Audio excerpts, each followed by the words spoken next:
Fakta akan bertanya kepada anggota DPRD yang kemudian akan menanggapi penghentian reklamasi yang sudah dilakukan oleh Gubernur DKI Jakarta Anies Baswedan.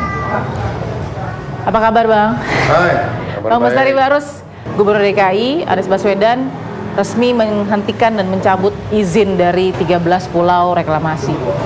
Ya. Mendengar itu, apa yang ditangkap dari kebijakan ini, dari keputusan ini? Ya, saya kira itu hal yang biasa saja dan tidak istimewa kalau menurut saya sih. Oke. Dalam tata pemerintahan kita memang khususnya terkait dengan reklamasi ini kan izin itu sebagaimana diserahkan pada Perpres 52 itu memang ada di kewenangan gubernur untuk menerbitkan perizinan. Nah, yang menjadi pertanyaan di saya adalah kewenangan diberikan itu bukan tanpa batas. Nah, ketika seluruh persyaratan terpenuhi, sebetulnya tidak boleh ada alasan untuk menghentikan, tidak memberi izin dan sebagainya. Nah, ini berpotensi kemudian nanti ada dari unsur masyarakat juga yang akan memprotes tindakan gubernur yang seperti itu. Karena bukan kewenangan penuh gitu. Tetapi ketika semua aspek legalnya sudah terpenuhi, nggak ada jalan untuk tidak menyetujui dan tidak memberi izin. Maksudnya Bang Bestari, subjektivitas dari penghentian dan pencabutan izin ini sangat dirasakan? Ya, saya kira gitu. Jadi kan tujuannya adalah kalau kita lihat memenuhi yang paling mencuat ke publik apa? Kan untuk memenuhi janji kampanye.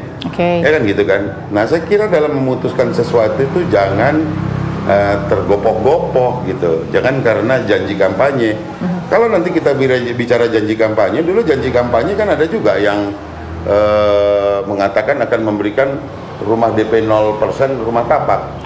Nah, ketika dia tidak bisa dilakukan karena tidak ada kesesuaian perundang-undangan, maka bisa kemudian dibuat kebijakan baru yang mendekati itu. Nah, ini yang mungkin kurang dipikirkan oleh seorang gubernur. Bang Bestari kan yakin betul bahwa semua persyaratan dalam melakukan reklamasi Teluk Jakarta sudah dipenuhi oleh pihak pengembang dan lain-lain. Tapi apa yang dihasilkan oleh Badan Koordinasi, apa yang disampaikan Pak Anies dalam konferensi persnya, mengatakan bahkan hal kecil pun meskipun belum di breakdown ya, mungkin pada DPRD akan di breakdown, padahal bahkan hal terkecil pun tidak dipenuhi persyaratan-persyaratan yang harusnya dipenuhi pada saat mereka memiliki izin perpanjangan proyek reklamasi. Apakah kemudian dengan adanya gubernur baru maka seluruh pergub yang lama dibatalkan? Kan tidak. Kan itu dia. Nah, apakah dengan adanya gubernur baru SK gubernur lama semuanya wajib batal? Tidak. Nah, ini tidak mungkin, pasti kan harus dikaji, harus dianalisa. Pembatalan kan tidak semudah itu. Iya, apakah kemudian kajiannya sudah komprehensif bahwa itu menyatakan dengan gamblang bahwa reklamasi bukan masa depan Jakarta? Atas dasar apa? Kan gitu. Ya, kalau kajian sepihak karena ada janji kampanye, ya boleh-boleh saja. Maka siapa yang akan terjun ke politisasi itu? Ya gubernur sendiri. Dalam konferensi pers kan ada beberapa dasar hukum pencabutan 13 izin. Dari 17 pulau yang sudah ada, 5 sudah ada kan. Tapi 13 dicabut begitu ya, Bang. Nah, ini ada beberapa keputusan gubernur soal pemberian izin Pulau FHI, kemudian ada juga pelaksanaan reklamasi Pulau K, kemudian ada juga Pulau P dan Q. Semua ini sudah dipenuhi, semuanya dicabut. Ini ada 8 surat dengan memenuhi 13 pulau yang kemudian dicabut izinnya. Masalah yang paling nyata, itu Pulau N udah mau jadi kok nggak diperlakukan apa-apa. Pulau N. Ya. Milik Pulau N, milik siapa tuh, Pak? Pelindo. Tidak diapa-apakan. Itu kan ada di wilayah hukum DKI juga. Ada yang saya katakan tadi sepihak, kajiannya tidak komprehensif. Kemudian keputusannya saya kira ini tidak mewakili dari apa yang disiratkan dalam peraturan perundang-undangan kita dan juga kebutuhan masyarakat Jakarta. Nah, ketika ada pengembang dengan program pekerja sama yang dilakukan dengan Pemprov DKI kemudian memfasilitasi itu, kenapa dibatalkan?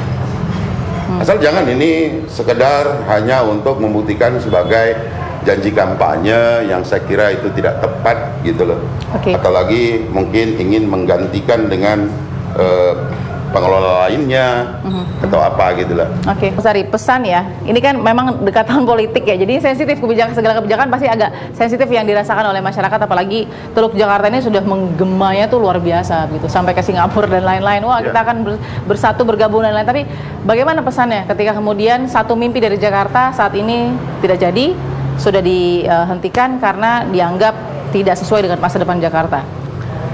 Ya, saya kira butuh lebih banyak pendapat yang disatukan untuk kemudian menyimpulkan bahwa ada satu kegiatan yang dianggap tidak menjadi masa depan Jakarta. Itu dulu.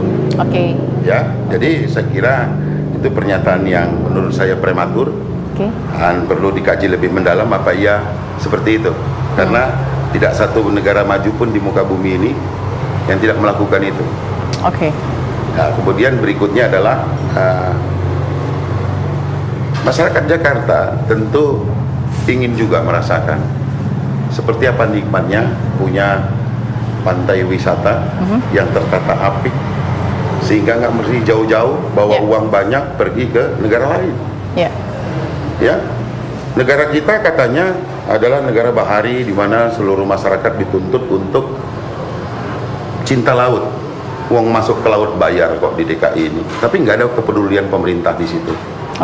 Justru para pengembang, saya bukan berpihak ya, justru para pengembang berhasil kita tekan untuk memberikan 10% dari pantainya dikontribusikan kepada masyarakat Jakarta. So, kalau ada yang menghalangi 10% kali seluruh luas panjang lingkaran 13 pulau lainnya, siapa sebetulnya yang sedang menjauhkan masyarakat dari laut? Baik, Bang Mustari, terima kasih sudah memberikan analisanya, informasinya, datanya. Kita lihat tadi bagaimana hasil urun rembuk juga ya, nanti kalau bertemu dengan mudah-mudahan ada kita bisa lihat sebenarnya apa yang lebih baik, tidak kemudian hanya membuat orang jadi bingung begitu setiap berganti rezim, berganti pula kebijakan. Kita akan temukan fakta berikutnya.